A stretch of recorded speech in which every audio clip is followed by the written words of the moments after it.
Welcome to the reading of Leviticus chapter 15. This chapter addresses the laws concerning bodily discharges for both men and women, outlining the conditions of uncleanness and the necessary rituals for purification. It emphasizes the importance of separating the clean from the unclean to maintain the sanctity of God's dwelling among his people. Let's begin the reading. The Lord spoke to Moses and to Aaron, saying, "Speak to the children of Israel and tell them, when any man has a discharge from his body, because of his discharge he is unclean. This shall be his uncleanness in his discharge. Whether his body runs with his discharge, or his body has stopped from his discharge, it is his uncleanness. Every bed on which he who has the discharge lies shall be unclean, and everything he sits on shall be unclean. Whoever touches his bed shall wash his clothes, and bathe himself in water, and be unclean until the evening. He who sits on anything on which the man who has the discharge sat shall wash his clothes, and bathe himself in water, and be unclean until the evening. He who touches the body of him who has the discharge shall wash his clothes, and bathe himself in water, and be unclean until the evening. If he who has the discharge spits on him who is clean, then he shall wash his clothes, and bathe himself in water, and be unclean until the evening. Whatever saddle he who has the discharge rides on shall be unclean. Whoever touches anything that was under him shall be unclean until the evening. He who carries those things shall wash his clothes, and bathe himself in water, and be unclean until the evening.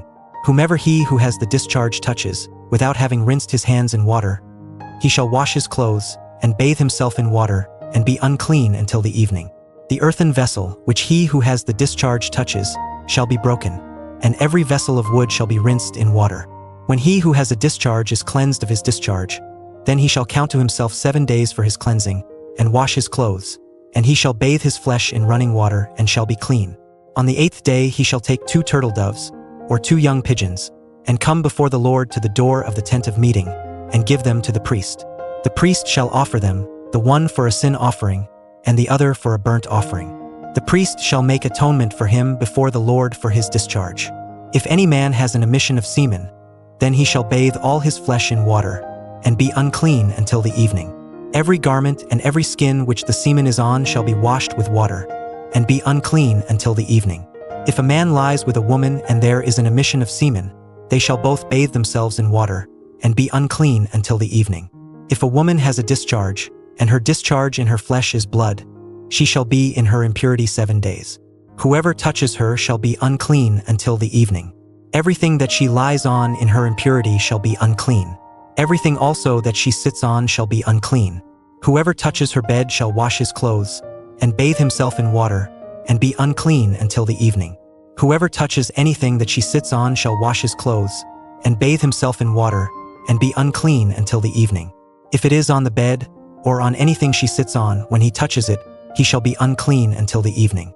If any man lies with her, and her monthly flow is on him, he shall be unclean 7 days, and every bed he lies on shall be unclean.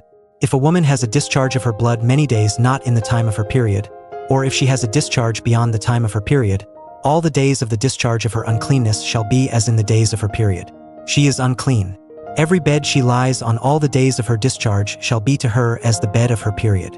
Everything she sits on shall be unclean, as the uncleanness of her period.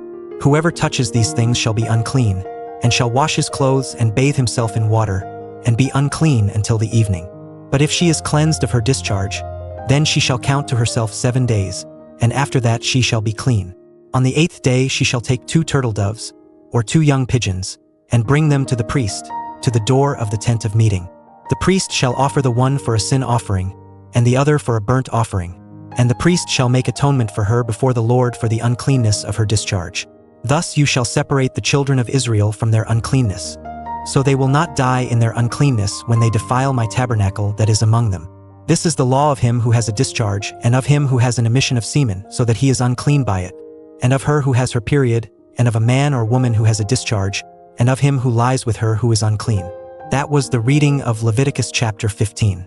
Through these detailed instructions, God teaches his people the necessity of physical purity as a reflection of spiritual holiness, ensuring that his dwelling place remains undefiled. God bless you.